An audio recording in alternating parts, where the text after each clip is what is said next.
संरक्षण झालंच पाहिजे, जिल्हाधिकारी यांच्या आदेशाचे पालन झालंच पाहिजे, जिल्हाधिकारी यांच्या आदेशाचे पालन झालंच पाहिजे. महसूल संघटनेचा विजय असो, तलाठी संघटनेचा विजय असो, तलाठी संघटनेचा विजय असो. आपण पाहत आहात एसकेएफ न्यूज. सलमान सय्यद सोबत पाथरी. आज 21 जुलै 2026 रोजी पाथरी तहसील कार्यालयामध्ये लेखनी काम बंद आंदोलन करण्यात आलेले आहेत. आमच्यासोबत आहेत पाथरी तहसीलचे तहसीलदार व कर्मचारी. आपण त्यांच्याशी जाणून घेणार आहोत की लेखनी काम बंद आंदोलन का करण्यात आलेले. पाहूया एक नजर. ते वाळूने भरलेले हैवा पकडण्यात आले. सदरचे हैवा चालक आमचे संबंधित कर्मचारी जे होते, महसूल कर्मचारी, त्यांना मारहाण करून जीव मारण्याचा प्रयत्न करून त्यांनी तो हैवा पळवून नेला. सदरबाबत त्याच दिवशी संबंधित पोलीस स्टेशनला आम्ही गुन्हा दाखल करण्याबाबत रितसर पत्र दिलेलं होतं.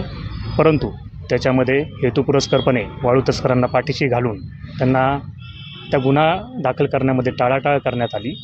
त्या अनुषंगाने तालुका दंडाधिकारी म्हणून मी माझा जो अहवाल आहे माननीय जिल्हा दंडाधिकारी यांना सादर केलेला आहे. त्या अनुषंगाने माननीय जिल्हाधिकारी महोदयांनी दिनांक 15 जुलै रोजी पोलीस ॲक्ट अधिनियम 1955चे सेक्शन 17, 18 आणि 19 अन्वये त्यांना जे अधिकार प्राप्त आहेत त्या अनुषंगाने पाथरी तहसीलचे PI यांची तात्काळ बदली केलेली आहे. परंतु सदरच्या PI यांची बदलीचे आदेश पारित होऊन देखील आज 6 दिवस उलटून गेलेले आहेत. तरी सदरचे PI यांना कार्यमुक्त करण्यात आलेलं नाही आहे आणि त्यामुळे तालुक्यामध्ये कायदा व सुव्यवस्थेचा प्रश्न निर्माण झालेला आहे. आणि या सगळ्या पार्श्वभूमीवर आमचे महसूल कर्मचारी संघटना असेल, आमची तलाठी संघटना असेल, आमची तहसीलदार नायब तहसीलदार संघटना असेल, हे सर्व आजपासून बेमुदत कामबंद आंदोलन आम्ही स्वीकारलेलं आहे. जोपर्यंत माननीय जिल्हाधिकारी महोदय यांच्या आदेशाची अंमलबजावणी होत नाही तोपर्यंत. याच्यात काही राजकीय वगैरे आहे तो नाही, राजकीय काही नाही याच्यामध्ये. म्हणजे पाथरी पोलीस स्टेशनचे पोलीस निरीक्षक यांच्याकडून दिरंगे होत असल्यामुळे आपण विरोध करत आहेत त्यांचा.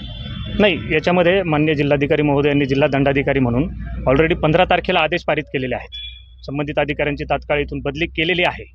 परंतु त्याची अंमलबजावणी करण्यासाठी हेतुपुरस्सरपणे टाळाटाळ होते असं आमच्या निदर्शनास आलं आहे. आणि त्याच्यामुळे आमचे दैनंदिन कामकाज करण्यामध्ये फार मोठ्या प्रमाणात अडचण निर्माण झाली आहे. मग आपलं हे काम बंद आंदोलन कवर राहणं चालू. जोपर्यंत संबंधित माननीय जिल्हाधिकारी यांनी जो आदेश पारित केलेला आहे संबंधित PIच्या बदलीचा, जोपर्यंत त्याची बदली होत नाही तोपर्यंत हे काम बंद आंदोलन सुरूच राहणार आहे. धन्यवाद. नाही, त्याबद्दल मी भाष्य नाही करू शकत. जिल्हाधिकारी यांच्या आदेशाचं पालन झालंच पाहिजे. जिल्हाधिकारी यांच्या